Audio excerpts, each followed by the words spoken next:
कभी सोचा है कि क्या प्यार में इतनी ताकत हो सकती है कि वो मौत को भी मात दे दे? आज हम महाभारत की एक ऐसी ही जबरदस्त कहानी की बात करने वाले हैं, सावित्री की अमर गाथा। एक ऐसी कहानी जो हजारों सालों से न जाने कितनी पीढ़ियों को हिम्मत देती आई है।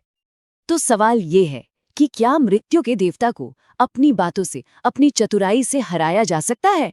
ये सिर्फ एक सवाल नहीं है, ये तो एक चैलेंज है। और यही वो चैलेंज है जो सावित्री की कहानी को एक सिंपल लव स्टोरी से कहीं ज्यादा किस्मत के खिलाफ एक जंग की महागाथा बना देता है। तो चलिए कहानी की शुरुआत करते हैं। कहानी है एक राजकुमारी की, जिसका प्यार उसे एक ऐसे सफर पर ले जाता है जहां कदम कदम पर किस्मत उसका इम्तिहान लेती है। और फिर कहानी में आता है एक बहुत बड़ा ट्विस्ट। ऋषि नारद एक भयानक भविष्यवाणी करते हैं कि आज से ठीक 1 साल बाद सत्यवान की मौत तय है। अब सोचिए, ये सिर्फ एक लव स्टोरी नहीं रही, ये तो वक्त के खिलाफ एक रेस बन गई। और इस रेस में सावित्री ने हार मानने से साफ इनकार कर दिया। यहाँ तक कि अपने पिता के बार बार समझाने पर भी उनके आंसू भी सावित्री का इरादा नहीं बदल सके। उनका प्यार इतना पक्का था, इतना गहरा था कि उन्होंने जानते बूझते हुए एक ऐसी जिंदगी चुनी जिस पर हर पल मौत का साया था। और अब हम पहुंचते हैं कहानी के सबसे अहम मोड़ पर।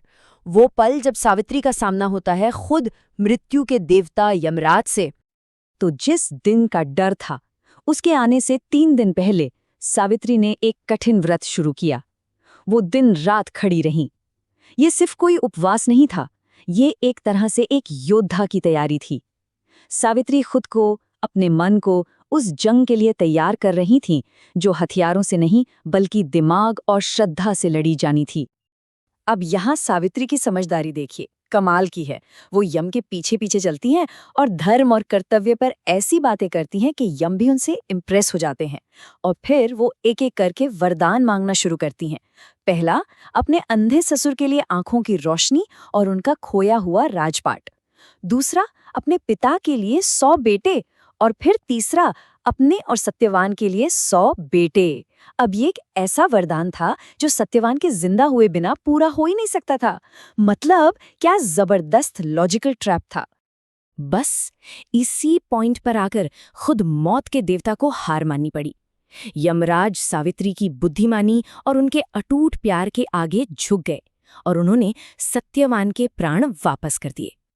तो ये कहानी सिर्फ एक पौराणिक कथा बनकर नहीं रह गई, इसका भारतीय समाज पर, हमारी संस्कृति पर बहुत गहरा असर पड़ा है। चलिए देखते हैं कैसे। एक कॉन्सेप्ट है पतिव्रता धर्म। ये इस कहानी का एक बहुत अहम हिस्सा है। इसका सीधा सा मतलब है एक पत्नी का अपने पति के लिए पूरी तरह से समर्पित और वफादार होना। और सावित्री को इस आदर्श का सबसे बड़ा प्रतीक माना गया। एक ऐसा स्टैंडर्ड जिसने सदियों तक महिलाओं के लिए एक मिसाल कायम की। लेकिन कहानी यहीं खत्म नहीं होती। आगे चलकर महान दार्शनिक और कवि श्री अरबिंदो ने इस कहानी को एक बिल्कुल अलग, एक बहुत ही गहरा आध्यात्मिक मतलब दिया। आइए उसे समझने की कोशिश करते हैं। तो श्री अरबिंदो के लिए ये कहानी सिर्फ पति पत्नी की कहानी नहीं है, ये एक कॉस्मिक ड्रामा है, एक आध्यात्मिक महाकाव्य। उनकी नज़र में सावित्री कोई आम महिला नहीं, वो दिव्य चेतना है, डिवाइन वर्ड है। और सत्यवान कौन है? वो है इंसानी आत्मा जो अज्ञान और मृत्यु के अंधेरे में फंसी हुई है। तो सावित्री उस आत्मा को बचाने के लिए ही धरती पर आती हैं। देखिए, इस सोच ने कहानी को एक बिल्कुल ही अलग लेवल पर पहुंचा दिया। और अगर हम इन किरदारों के सिंबॉलिक मतलब को देखें तो बात और साफ हो जाती है। सावित्री है सूर्य की पुत्री, दिव्य शब्द। सत्यवान है वो आत्मा जो सत्य को लेकर अंधकार में उतरती है। उनके पिता द्युमत्सेन जो अंधे राजा हैं, वो उस दिव्य मन का प्रतीक हैं जिस पर अज्ञान का पर्दा पड़ गया है। और सावित्री के पिता अश्वपति वो आध्यात्मिक मेहनत यानी तपस्या के स्वामी हैं। हर किरदार का एक गहरा मतलब है। लेकिन ऐसा नहीं है कि ये कहानी सिर्फ किताबों और गहरी फिलॉसफी में ही सिमट कर रह गई हो। नहीं, ये कहानी तो आज भी आम लोगों के बीच उनकी लोक कलाओं में जिंदा है। जैसे कि नौटंकी, जो उत्तर भारत का एक बहुत ही पॉपुलर फोक थिएटर है। यहाँ पर कहानी को एक अलग ही देसी अंदाज में पेश किया जाता है। इसमें फिलॉसफी से ज़्यादा जोर लाइव म्यूजिक, थोड़े ह्यूमर और एक सीधी सरल कहानी पर होता है जो गांव के लोगों से सीधे कनेक्ट करती है। और मॉडर्न जमाने में भी इस कहानी का जादू कम नहीं हुआ है। देखिए, भारत में ही इस पर 34 से ज्यादा फिल्में बन चुकी हैं। पता है, सबसे पहली फिल्म तो एक साइलेंट मूवी थी जिसे 1914 में father of Indian cinema Dada Saheb Phalke ने बनाया था। इतना ही नहीं, 1916 में एक अंग्रेज कंपोजर गुस्ताव होल्ट्स ने इस पर एक ओपेरा भी बनाया। और हाल ही में 2013 में सावित्री एक प्रेम कहानी नाम से एक टीवी सीरियल भी आया। मतलब ये कहानी हर दौर में, हर फॉर्मेट में लोगों को पसंद आई है। पर बात सिर्फ कला और कहानियों की नहीं है, ये एक जीती जागती परंपरा है। आज भी लाखों लोगों की जिंदगी का एक अहम हिस्सा है। हम बात कर रहे हैं वट सावित्री व्रत की।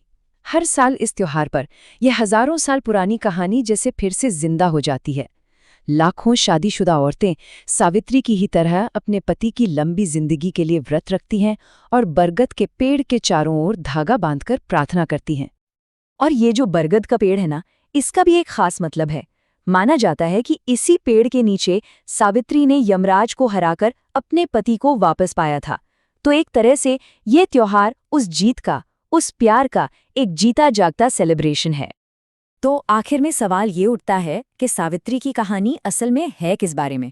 क्या ये सिर्फ भक्ति की कहानी है, या फिर किस्मत के खिलाफ एक बगावत की कहानी है, या फिर जैसा श्री अरबिंदो ने समझाया, ये कहानी हमारे अंदर की उस डिवाइन पावर के बारे में है जो मौत के डर से भी बड़ी है?